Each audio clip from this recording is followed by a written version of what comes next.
kabanata mula sa nobelang Noli Me Tangere, kabanata 29 hanggang 32. Sa mismong araw ng pista, bago pa lamang sumikat ang araw, ay naglibot na ang mga banda ng musiko upang magbigay saya at salubungin ang kapistahan.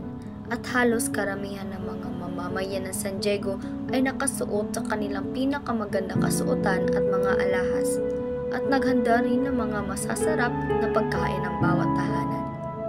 Umaga pa lamang ay punong-puno na ang simbahan at naghihintay na ang mga tao. Si Padre Damaso naman ay muntik na niyang urungan na makapagsermon dahil ito ay nagkasakit na naggawang gamutin ng matandang babae. Bandang alas 8 ng umaga, sinimulan na ang mahabang posisyon ng iba't ibang santo. Halos kapareho din ito ng posisyon ng sinundang araw maliban lamang sa insidenteng nangyari kay Padre Salve kung saan tinawag siya ng isang sanggol na mukhang Kastila na "Papa! Papa!" Maraming taong nagtutulakan at nagigit-gitan sa loob ng simbahan para lamang makinig sa sermon ng paring binayaran nila ng 250 piso. Habang naghihintay sila sa pagdating ng gobernur, ay pawis na sila at naghihikab ang mga tao. Panay ang kanilang paypayan, may mga batang nagiiyakan habang hinihintay nila ang misa, at pagod na ang mga sakrisyan sa pagtaboy sa kanila sa labas ng simbahan. Nagsimula na ang misa. Nagsitayo ang nakaupo, ang mga natutulog naman ay nagising sa ingay ng kampanilya sa altar at sa awitin ng koro. Halinhinan sa pagkanta ang dalawang katulong ni Padre Salve. Sa gitna ng pagtataka sa madalas na wala sa tono ang pagkanta ni Padre Salve. Gayunpaman ay namangha si Kapitan Tiago sa mga kilos at galaw nito. Sa wakas ay dumating din ang pinakahihintay ng lahat, ang pagsesermon ni Padre Damaso. Tumigil ang mga tugtugin, napatahimik at napaayos ang mga tao sa simbahan. Sinimulan ni Padre Damaso ang kanyang sermon sa loob ng simbahan. Ginamit ng pari ang wikang Tagalog at Kastila sa kanyang pagsisermon. Ang sermon ni Padre Damaso ay ang pagpupuri sa mga banal na santo ng simbahan. Nagsermon rin siya sa panlilibak sa mga Pilipino na binigkas sa wikang Kastila, kung kaya't walang kamalay-malay ang nakakarami sa kahulugan ng kanyang sinasabi. Sa kabila ng pagsisigaw-sigaw at mainit na pagsisermon ni Padre Damaso ay marami rin nakatulog o walang interes sa pakikinig ng pari. Maraming tao ang dumalo sa seremonya dahil ang araw na ito ay ang araw ng panghugos. Ang seremonya ng panghugos ay para sa paralang naisipatayo ni Crisostomo Ibarra. Ang lalaking maputla ang mukha ay siyang naghulog ng mabigat na panulok na bato. Ngunit sa di inaasahang pangyayari ay nagiba ang panghugos nang bumaba si Ibarra sa hukay at hindi sinadyang natamaan ang lalaking maputla ang mukha at ito'y binawian ng buhay. Mga tauhan sa kabanata 29 hanggang 32. Juan Crisostomo Ibarra y Magsalin. Katangian. Siya ay mula sa pamilyang may kaya, makabayan, matuwid, magiting at idealistiko. Siya ay sagisag ng mga Pilipinong nakapag-aral na maituturing na may makabagong kaisipan. Papel na ginagampanan. Siya ang pangunahing tauhan sa nobelang Noli Me Tangere. Isang mahalagang karakter sa politika dahil ginamit siya ni Rizal upang ipahayag ang mga ideya hinggil sa kolonyalismo at katangian ng kapangyarihan sa Pilipinas. Maria Clara de los Santos. Katangian. Kumakatawan sa isang uri ng Pilipinang lumaki sa kumbento. Siya ay maganda, masunurin, relihiyosa at matapat. Ipinakita niya ang katatagan ng mga kababaihang Pilipino. Papel na ginagampanan. Siya ay gumaganap bilang kasintahan ni Crisostomo Ibarra.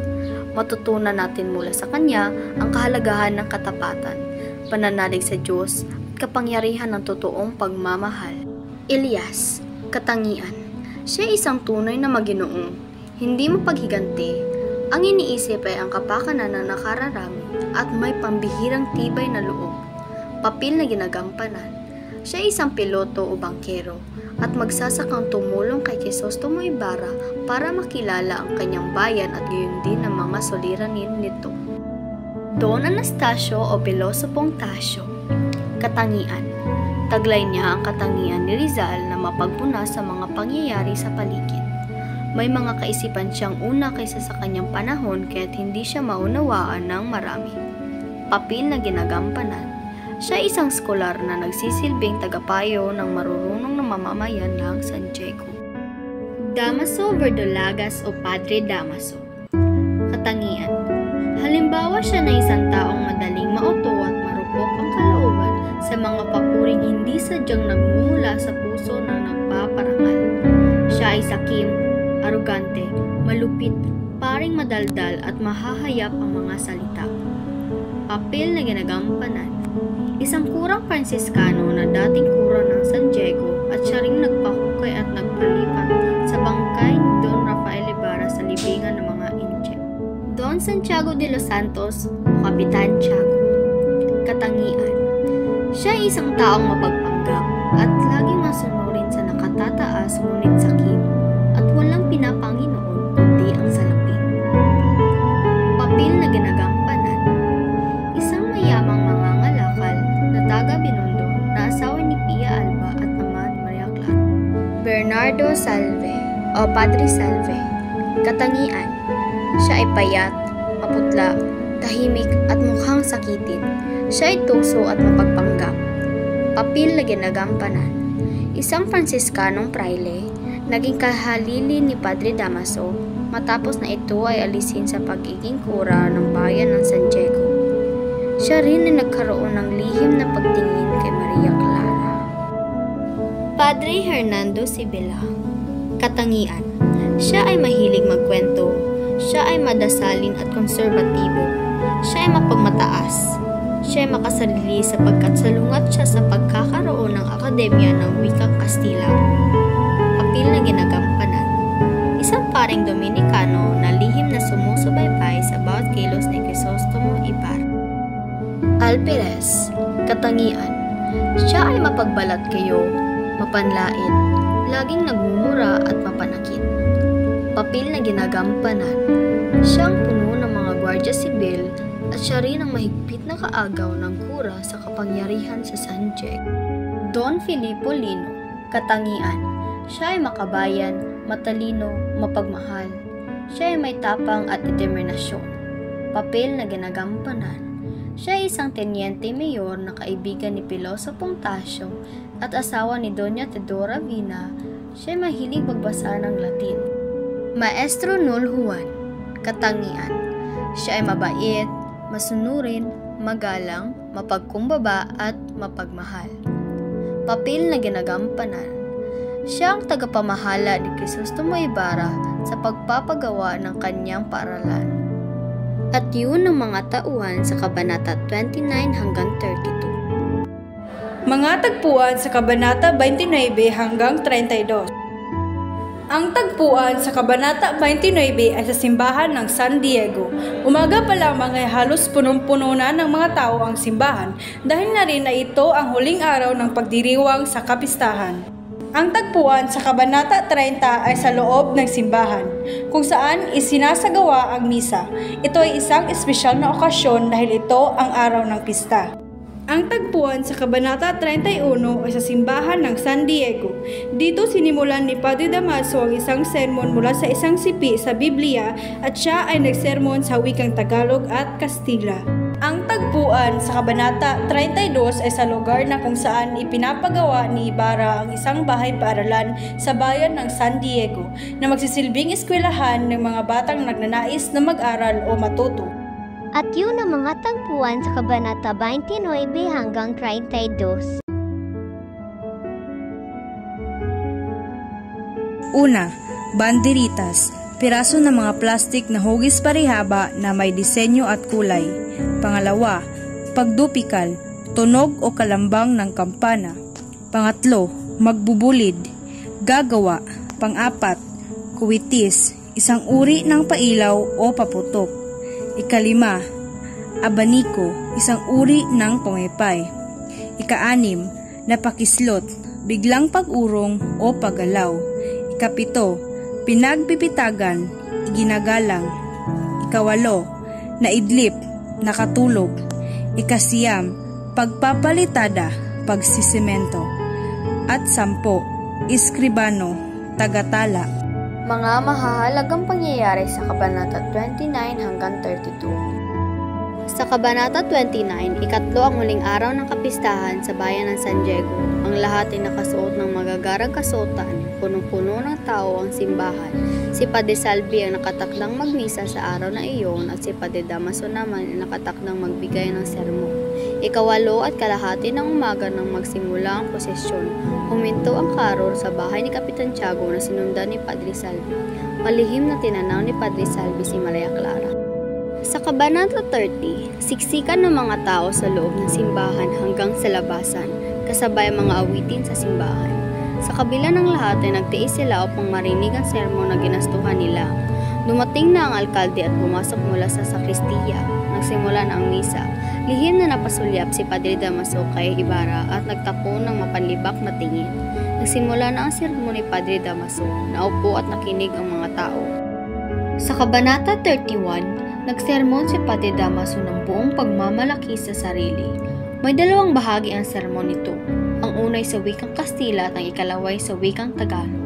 Ang bahagi ng sermon ay sa wikang Kastila na di maintindihan ng mga Indio. Nagsimulang antukin ang nakikinig ng sermon. Hindi na malaya ni Padre Damaso na nawala na siya sa paksa ng sermon sapagkat panumbat, sumpa ang lumalabas sa kanyang bibig. Nakilala ni Ibarra ang lalaking nagbabala na walang iba kundi si Elias. Sa Kabanata 32, isang hindi pangkaraniwang panghugos ang itatayo sa paaralan. Nasa paligid ang mga tao. Ipinaliwanag ng taong nila kung paano gumana ang kanyang makinarya. Malaking paghahanda at masaganang kainan ang idadaos. Isinuot na ni Padre Salvi ang abito bilang paghahanda sa pagsisimula ng pagbabasbas. Hindi kumurap si Elias sa taong madilaw na may hawak ng lubid na siyang magtataas at magbababa ng bato. Kumilos ang eskribano at bumaba sa hukay patungo sa pundasyon. Napilitan ding bumaba si Ibarra. Bigla na lang humalugpos ang lubid na hinawakan ng taong dilaw at nawasak ang panghugos. Sa sakuna ay nakaligtas si Ibarra dahil ni Elias at ang binawian ng buhay ay ang taong dilaw. At yun ang mga mahahalagang pangyayari sa Kabanata 29 hanggang 32. Kalagayang panlipunan bawat karakter sa apat na kabanata. Don Santiago de los Santos. Ang kalagayang panlipunan ni Kapitan Tiago ay nagpapakita ng kanyang kayamanan at kapangyarihan, isang may-ari ng lupa at may negosyo. Siya ay nakararanas ng pribilehiyo at impluensya sa lipunan. Siya rin ay may koneksyon sa mga nasa kapangyarihan at may malaking impluensya sa politika at lipunan. Don Crisostomo Ibarra. Ang kalagayang panlipunan ni Ibarra ay nagpapakita ng kanyang yaman at edukasyon. Siya ay mayamang nag-aral sa Europa at itinuturing na bahagi ng mga pinakamataas na uring sosyal. Kahit na mayaman at edukado siya ay patuloy pa rin nakakaranas ng pang-aapi at diskriminasyon mula sa kolonyal na namumuo sa lipunan. Maria Clara de los Santos. Ang kalagayang panlipunan ni Maria Clara ay nagpapakita ng kanyang kabutihan at kababaang loob. Siya ay anak ng isang mayamang pamilya. Siya ay mataas na katayuan sa lipunan at karaniwang itinuturing na huwaran ng kabutihan at kagandahan. Padre Damaso. Ang kalagayang panlipunan ni Padre Damaso ay nagpapakita ng kanyang malupit, mayabang at mapang-api na ugali. Siya ay mapang-abuso ng simbahan at ng mga praile. Isa siyang praile na may impluensya at kapangyarihan. Nakakalakhan at may kontrol sa mga bagay-bagay sa bayan. Ang kanyang pang-aabuso at kahalayan ay nagdulot ng pagpapakita ng kanyang masamang kalagayang panlipunan. Padre Hernando Sibayla. Ang kalagayang panlipunan ni Padre Sibayla ay nagpapakita ng kanyang pagiging makasarili at mapagmataas sapagkat salungat siya sa pagkakaroon ng Akademya ng Wikang Kastila. Siya ay mahilig magkwento at mahilig rin magsugal. Maigsi ang kanyang pasensya para sa mga Hiswita at tumitingala sa mga Dominikano. Padre Bernardo Salvi. Ang kalagayang panlipunan ni Padre Salvi ay nagpapakita ng kanyang ugali na mapaninlang at mapanakot. Siya ay isang pari na mahilig sa kapangyarihan at pera. Nang aabuso siya sa kanyang otoridad at ginagamit ang relihiyon upang mapanatili ang kanyang kapangyarihan at karaniwang interes. Ginamit din niya ang kanyang posisyon upang higit pang pahirapan ang mga mahihirap at sumusuway sa kanyang kagustuhan. Don Filipo Lino. Ang kalagayang panlipunan ni Don Filipo ay nagpapakita ng kanyang pagiging isang mayamang negosyante at isa sa mga pinuno ng kanyang komunidad. Hindi siya bahagi ng mga praile o ng mga namumunong Kastila.